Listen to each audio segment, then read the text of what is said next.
관성이라는 말이 나옵니다. 여기서 이제 관성이라는 단어에서 너무 신경 쓰지 마시고요. 요 단어를 한번 써줄까? 유지라는 단어에다 동그라미 좀 쳐주세요. 유지. 관성이라는 것은 유지하려는 성질이라는 건데, 유지라는 말에서 우리가 잘 생각해 줘야 되는 게, 가만히 있는 물체가 유지한다는 말을 쓰진 않아. 유지하려면 반드시 누가 존재해야 돼? 외력이 있어야 돼요. 외력이 있어야 외력을 줬어. 그러니까 변화를 시키려고 힘을 줬어. 근데 나는 유지, 가만히 있을래요? 라고 하는 거지. 그렇기 때문에 여기 이 관성력의 방향은 항상 누구의 방향이어야 돼? 외력의 반대 방향이어야 돼요. 외력의 반대 방향이어야지. 외우지 마. 유지하려고 해. 유지한다는 말 뜻을 모르면 이해가 안 돼. 유지한다는 건 외력이 존재하는데 그걸 거부하고 싶은 거야. 거부하려면 외력의 방향에, 힘의 방향에 반대로 주어야 거부할 수 있는 거잖아. 근데 유지에는 또 하나 또 누가 나오냐면, 그 물체가 처음에 정지하고 있었어. 그때 유지하려고 해. 그걸 우린 정지관성이다 라고 하는 거고, 어떤 물체가 움직이고 있어. 움직이고 있는데 힘을 받았어. 그래도 나는 유지하고 싶어요. 그래서 정지관성, 운동관성이라는 말을 쓰는 거네. 그래서 여기서 보면 버스가 갑자기 출발해, 식탁보를 갑자기 빼, 이불을 먼저 털어, 지진해. 얘네들의 전제 조건이 뭐냐면, 일단 가만히 있었거든. 있었는데 버스가 움직이니까 몸이 뒤로 제껴지는 거 정도는 알잖아. 이건 정지관성이라고 하는 거야. 이 식탁보를 갑자기 빼, 식탁보 위에 여기 접시들이 있는데, 그 전에 가만히 있었는데 식탁보를 갑자기 잡아 빼니까, 그 위에 있던 애들은 나는 가만히 있으려고, 유지하려고 하니까 식탁보가 갑자기 슉 빠졌을 때 나는 가만히 있으니까 그대로 있는 거지. 오케이. 근데 여기서 이제 무슨 말 뜻인지 알죠? 외우려고 하지 말고 이건 해석해 줘야 돼. 그런데 정지관성이라고 있어. 정지관성은 버스가 갑자기 정지했대. 버스가 움직이고 있는데 정지하니까 나는 운동을 유지하고 싶으니까 몸이 앞으로 쏠리는 거예요. 오케이. 어려운 건 아닙니다. 달리기 결승점에 도달한 선수가 뛰다가 갑자기 실수는 요거보다 요거 망치 자루가 있고 망치 머리가 있어. 알겠지만 이걸 땅바닥에 빵 치면 얘가 망치 머리가 파고들지. 왜냐면 망치 머리하고 망치 머리랑 지지대가 있는데 가다 빵 섰어. 그러면 얘는 관성 유지하려다 보니까 들어가겠지. 무슨 말 뜻인지 알겠습니까? 그래서 요것들을 봐주시면 되어지고, 어려운 거 아니니까 요거 다시 한번 잘 체크해 주시면 되고요. 그 다음에 관성의 법칙. 여기서 이제 관성의 법칙인데, 전제 조건이 뭐냐면, 아까 유지라는 단어 썼지. 유지는 변한다, 변하지 않는다. 변하지 않고 그 상태를 유지하는 거니까 알짜임이 얼마여야 돼? 0인 상태여야 돼. 자, 그런데 끝내지 말고 알짜임이 0이었을 때의 운동 상태가 있어요. 운동 상태가 있는데 두 가지가 있거든. 첫 번째는 뭐냐면 정지하고 있을 때랑 등속도하고 있을 때. 요 두 가지. 여기서 정지나 등속도 하고 있었을 때의 운동 상태는 알짜임이 0인 상태. 나중에 문제 풀면서 습득을 하고 이해를 하고 지금은 알짜임이 0이야? 정지나 등속도야? 라고만 생각해. 그렇기 때문에 여기서 어떻게 돼? 정지하고 있는 애는 유지, 계속 정지. 운동하는 애는, 여기서 운동이라는 말의 전제 조건은 등속도만 얘기합니다. 등속도 하고 있는 애는 계속 등속도 하려고 해요 라고 잡아주시면 관성 법칙은 다 정리가 된 거야. 좋은 점은 아주 디테일하게 출제하지는 않습니다. 디테일하게 출제하지는 않으니까 요 포인트만, 대신 디테일하게 출제하지 않는다의 장점과 단점이 있는데, 디테일하게 출제하지 않는다라는 건 지식형으로 낸다는 거야. 알아 몰라로 낸다는 소리야. 그럼 단점은 외우지 않으면 무조건 틀리는 거야. 해석형은 내가 몰라도 어떻게 이렇게 막 조합하고 뭐 하다 보면 답을 만들어낼 수 있는데 머릿속에 없는데 뭘 끄집어내. 스타일이 있어. 문제 스타일을 잘 분석을 하면 개념의 공부 방법이 보여요. 내용 배우는 게 중요한 게 아니라 이 내용을 외워서 이 내 걸로 만들 건지 이 일에서 내 걸로 만들 건지가 이게 고등부 학습법의 가장 기본이 되는 거야. 내용은 나중 문제야. 자, 그 다음에 여기서 보자. 현상이야. 지금 자동차가 앞으로 가요. 그런데 여기서 이제 이렇게 말이 나온 건 뭐냐면 추진력, 앞으로 나아가는 힘, 그 다음 저항력, 마찰력, 방해. 근데 보세요. 알짜임이 0이지. 그럼 변화가 있다 없다? 변화가 없어. 그러려면 이 힘하고 이 힘의 세기가 둘이 어때야 돼? 같아야겠지요. and 방향은 어때야 돼? 방향은 반대여야겠지요. 그러니까 상쇄될 거 아니야. 그러니까 어떻게 돼? 일정한 상태를 유지하는 등속도. 알짜임 0이니까 등속도. 이 말은 저항력과 추진력이 세기와 방향이 같아요 라고 하는 거지. 그런데 또 하나 끝내지 말고 이 물체에 중력이 있니 없니? 지구상에 있는 물질은 중력이 없을 수가 없잖아. 그럼 중력은 힘이 있는 건데 왜 아래로 안 내려가? 안 내려가는 이유는 이 지면이 이 자동차를 떠받쳐요. 이걸 우리 뭐라고 불러? 수직항력이라고 부른다라는 거예요. 그래서 이 수직항력과 중력은 또한 세기가 어때? 동일하고요. 그 다음 또 방향은 반대예요. 우리가 알게 모르게 이런 물리적인 현상들이 일상생활에 다 맞물려 있다는 거지. 그래서 얘가 등속도를 하고 있다는 건 수평적으로 이 추진력과 저항력의 세기와 방향이 같고 얘가 중력이 있는데도 불구하고 아래로 안 내려가는 건 수직항력이라는 말의 뜻은 면이 물체를 떠받치는 힘을 얘기해. 둘의 세기가 같은 거야. 방향 반대고. 그러니까 얘도 사라지는 거지. 없는 게 아니라 요거 뭐 여기서 살짝 어려운 말 쓰지 마. 세기 방향이라고 써놔. 그 다음에 묶어. 수직항력하고 중력을 이렇게 묶고 추진력과 저항력을 이렇게 묶어.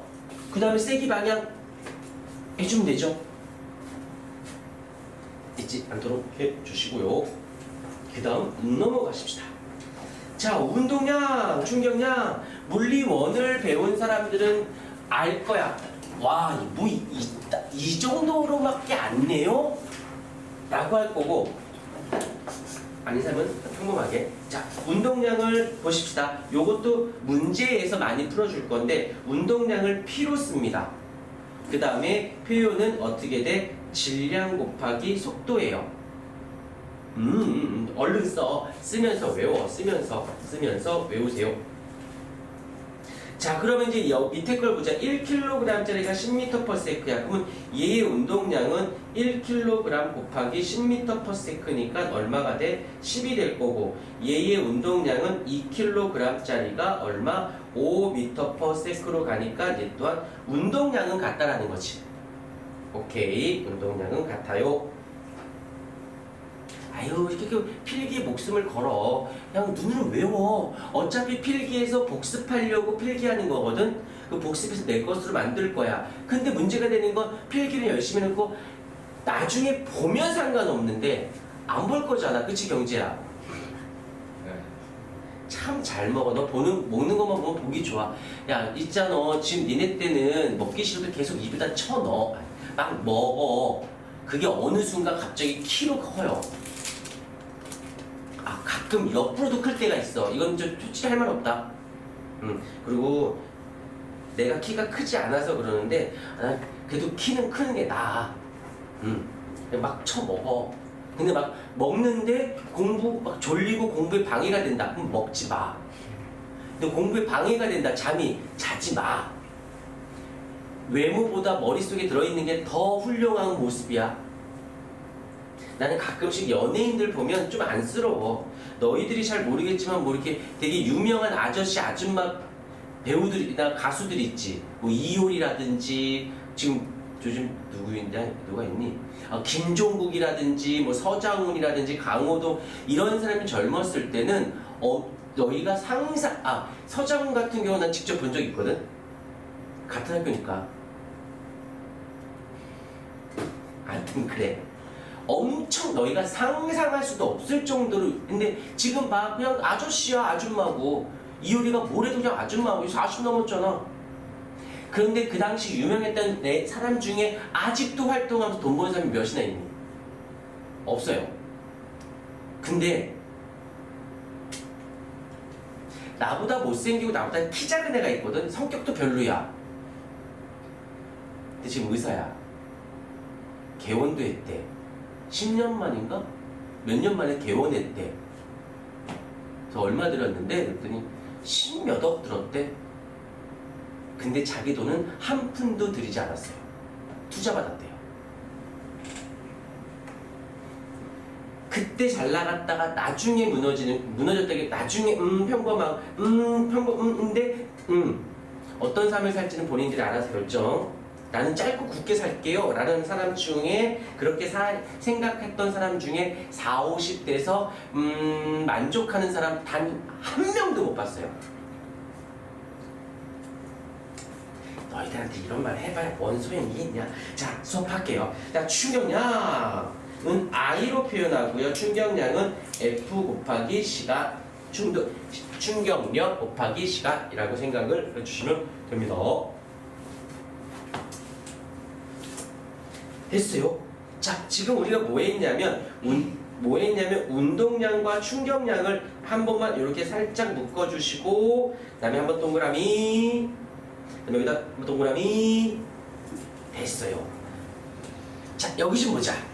이 단원의 운동량과 충격, 딱 운동량, 질량 곱하기 속도고요. 충격량, 힘 곱하기 시간이거든. 딱 표면적으로 봤을 때 운동량과 충격량이 무슨 관계가 있어 보이진 않아 보여. 그런데 같은 단원에 나와 있지 않니? 같은 컨텐츠에 되어 있어. 왜일까? 밑도 끝도 없이 같이 나와 있어. 뭔가 관계가 있으니까 같이 나와 있는 거야. 아무 상관없는데 같은 컨텐츠에 있지는 않습니다. 무슨 관계가 있길래 그러는가? 자, 내려와 보실까요?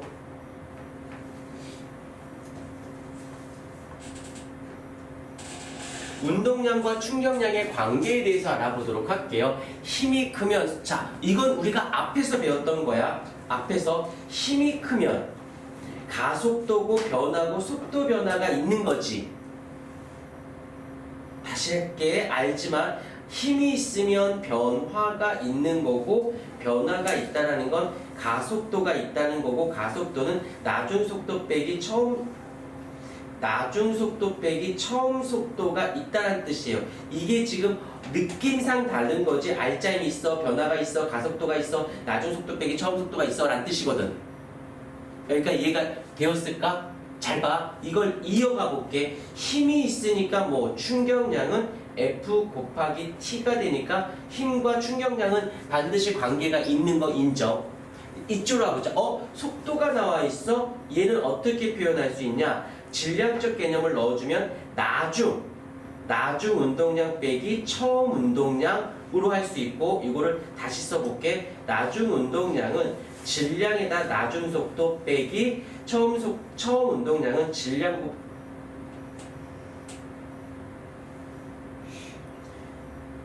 처음 속도, 그러니까 질량에다가 낮은 속도 빼기 처음 속도라고 표현할 수가 있네.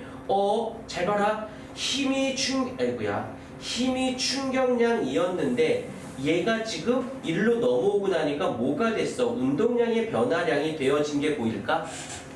얘와 얘가 당장 색깔이 좀 모호한데 얘가 된 거잖아. 정리해 볼게요. 다시 정리해 볼까? 이렇게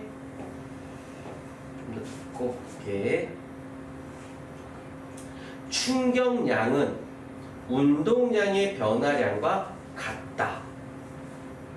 다시 써볼게. 다시 여기서 얘는 힘 곱하기 시간은 얘는 질량에다가 낮은 속도 빼기 처음 속도 라고 해도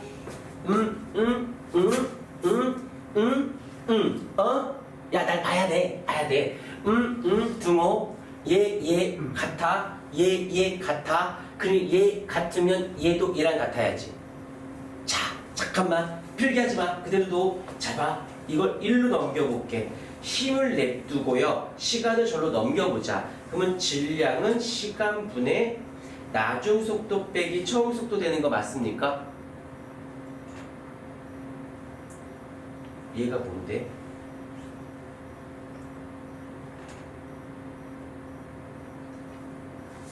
F는 M이 다시 돌아왔네. 이건 알잖아. 이거 색깔 좀 이상하구나. 교통 정리한 거야. 교통 정리한 거 보일까요? 자, 이거 색깔 좀 잘 보이는 펜으로.